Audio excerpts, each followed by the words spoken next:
Now, the girl's father had given Samson's wife in marriage to Samson's best man. Now, Samson was furious with what the Philistines had done to him, and so he had a plan to get revenge. He took a torch and caught 300 foxes. Then, when he had caught them, he set their tails on fire. Then he let them run through the Philistines' standing grain. Samson had got his revenge. Now the Philistines were furious about what Samson had done to him, so they had a plan to get back at him. So they all attacked him. 10,000 men all went at him, planning to kill him. But Samson, full of God's strength, began to fight them off one by one. With God's strength, Samson killed man after man. No man was able to kill Samson. Samson was filled with the Lord's power. He killed 10,000 men that day. But God also loved and provided for Samson. He even provided water after his long fight. Samson judged Israel 20 years. Now Samson went to a Philistine village called Gaza.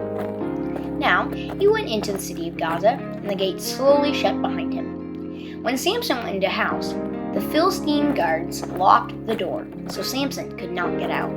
Samson was trapped in Gaza. That night, Samson, in his great strength, yanked the gate out of its hinges and slowly walked out of the city. Samson carried the gate all the way to a mountaintop. Now, during this time, Samson was in love with a woman named Delilah. Now the Philistine warriors came to Delilah and said, "If you can find out where Samson is getting his strength, we will pay you money." Delilah agreed.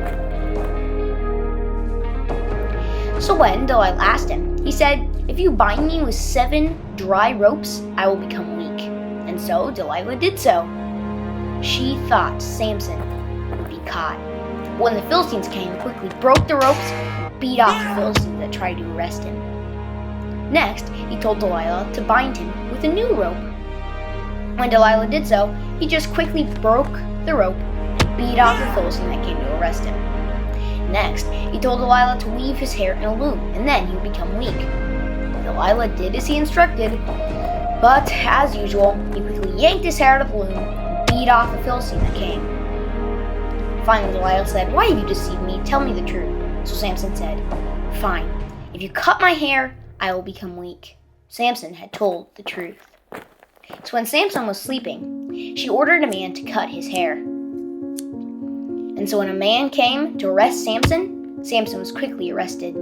They gouged out his eyes and mocked him. Samson became a grinder in the prison, and all the while his hair began to grow back. Grinding in the prison was slow, hard work. He had to push a metal bar round and round, crushing the grain. However, meanwhile, a ton of Philistines were at the temple of Dagon, their god. They're rejoicing that Samson had been put in prison. Finally, they thought, Samson was done for. He was theirs. They all began rejoicing, and some of them wanted to bring Samson out so that he could entertain them. He agreed, so Samson was brought out to them. He asked the boy to set his hands on the 2 pillars which held up the entire temple. He said, "O Lord, help me have revenge for these 2 eyes that they have gouged out." So God gave him strength, and he pushed down the entire temple. Thousands of people died, including Samson. Despite his faults, we will never forget the story of Samson, the strongest man who ever lived.